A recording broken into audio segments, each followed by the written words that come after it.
Thank you all for joining me today in this presentation. This is a presentation about leadership and the integration of technology. I wrote this presentation on 3 different articles. They all revolve around leadership in technology and effective PD for the teachers. So I just want you to simply read that quote to yourself.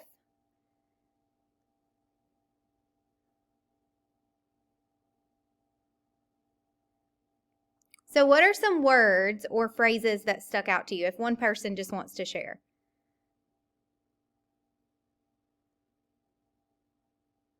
I would say equipping, that simply equipping is not enough. Right. And I totally agree with you. And when I read this paper, I had to go look up what panacea meant. But it just simply means that it's not the solution. So just like Katie said, simply equipping schools with technology is not the solution for improving student achievement. So there's 3 important factors that I read about in all the articles that talked about how can we integrate technology in an impactful way, not just integrate technology, but like make an actual impact on students. That's technology leadership, effective PD, and making sure to provide teachers with the skills that's actually going to empower them in the classroom.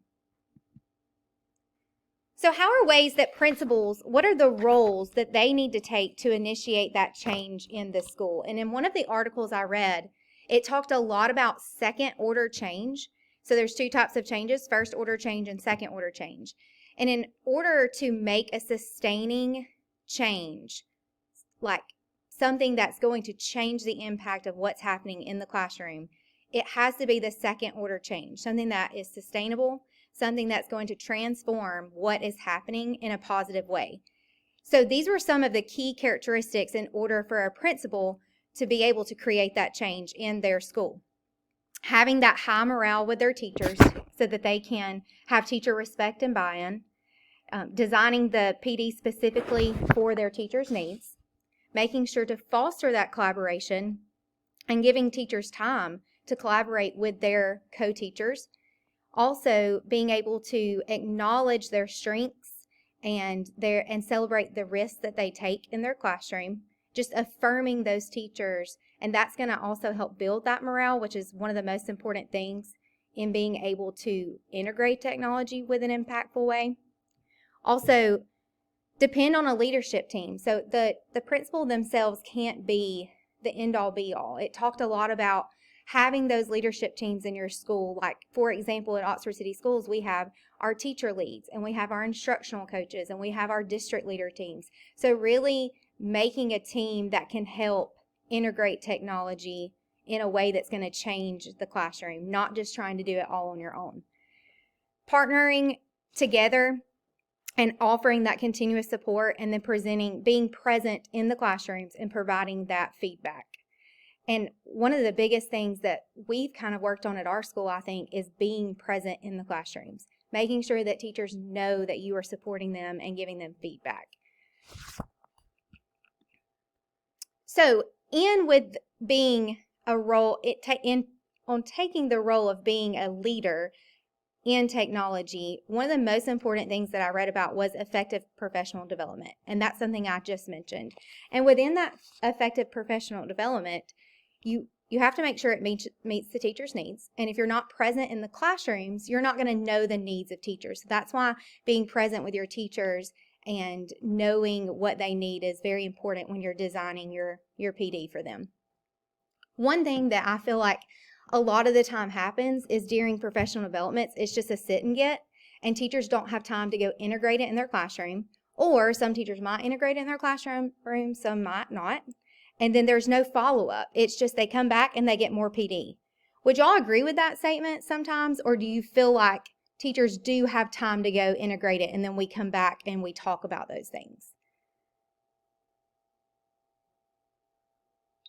I think I've heard feedback from teachers that they feel like they'll get PD and not enough time to implement it before the next thing's being rolled out, and they're trying to take all this new knowledge and apply it in their classroom.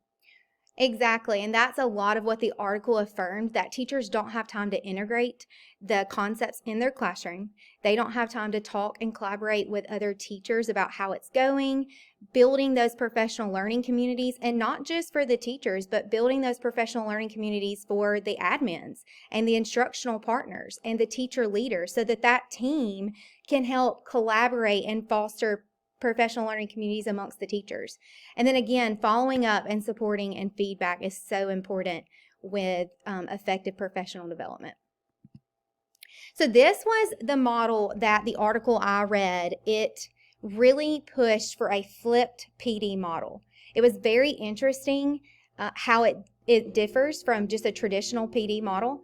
In the flipped PD model, you actually have virtual PD forms, so they can watch exemplar videos on the concept that they're trying to integrate. They can communicate with other teachers in an online platform.